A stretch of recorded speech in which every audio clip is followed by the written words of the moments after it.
There's an event this coming weekend after you finish off the turkey you should go to. It's the winter market for the Spanish market, and it's here in Albuquerque, and it's pretty exciting. First time it's been here. Normally been in Santa Fe. Yeah. So it's great to see that they're expanding to Albuquerque now. And this is a huge event every year. In Santa Fe, it's always been a huge event. So now it's in Albuquerque. Here's some information on it. But Randy, we'd like to welcome our guests, of course. We have Randy Trujillo on the show with us this morning. Thank you for being here. You're very welcome. And who is this we have with you as well? This is my son, Manuel. Your son, yes. I have both my sons in Spanish Market. They juried in this year. And has art always been a part of your family? Not necessarily. In one form or another it has, but the Spanish Market thing, it had been a dream of mine for about 20 years. Oh, wow. And finally became a reality once, once the timing was right. It was one of those things, you have to be in the right place in your life, right time. Yeah. And once I started, I did woodworking for a while, and they got interested, and I didn't push them or anything. They're the ones who had got the interest and said, we want to do this. And you make furniture, right? I make furniture. I do furniture and furnishings. Oh, wow. So, but couldn't bring my furniture there. Big pieces. So you brought the small stuff. I brought the small stuff, This is great. I love the quote here. It says, when you first learned that you'd gotten into Spanish Market, you actually cried. Oh, like I said, it was a 20-year-old dream. Yeah. So, I will never forget it. It was Valentine's Day. I got the letter in the mail.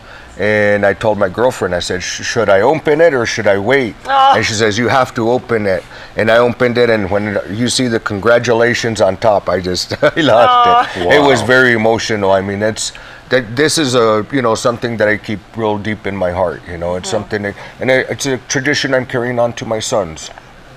And how long have you been involved with Spanish Market? Myself? Yeah. 3 years. 3 years? I've been in 3 years, yes, ma'am. And is this your first year? Yes, ma'am. Yeah, this is my brother and I. It's our first year in market. We just juried in last February, so this is our first winter market, we should say. And extremely blessed to have it in such a beautiful city. I love the city of Santa Fe, but just to educate and just to show that there's still artists that are carrying this tradition, of the rich New Mexico tradition. I'm just really excited about it. I want to know what you brought along here today.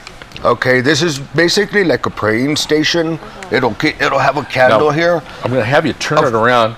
Of course, Paul over there with the camera. Oh, to Chris? Okay.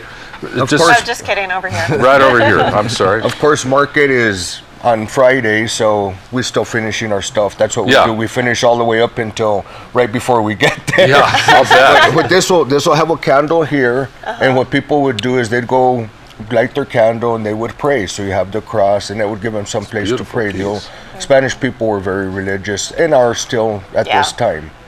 And this looks like a hand holding. This is my other son Andrew's, and this is the Trinity cross, and he has Espíritu Santo, and he has the Hijo. There's the Padre, Hijo, and Espíritu Santo.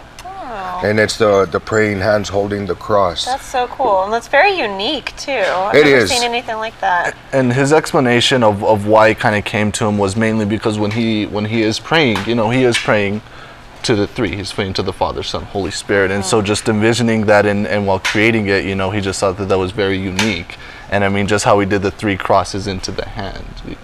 Came out really nice. And is this one of your pieces you're working on? Yes, this is one of my pieces. This is an offering box. Everything is hand dovetailed. You can see all right here. The workmanship is amazing. Thank you much. And it did take a lot of time, but mainly doing all the joinery by hand, just with the dovetail saw, with not a nail in it, right? No. Not a nail in it. No, and you can see up here we have the wooden pegs because you would insert the pegs to hold a lot of the joints. And it's for such a small box, there's a lot of work that goes into it. Right. But again, a lot of pride comes with it as well, because I know personally that this was all done by hand, just like it was done back in the day. Pretty much.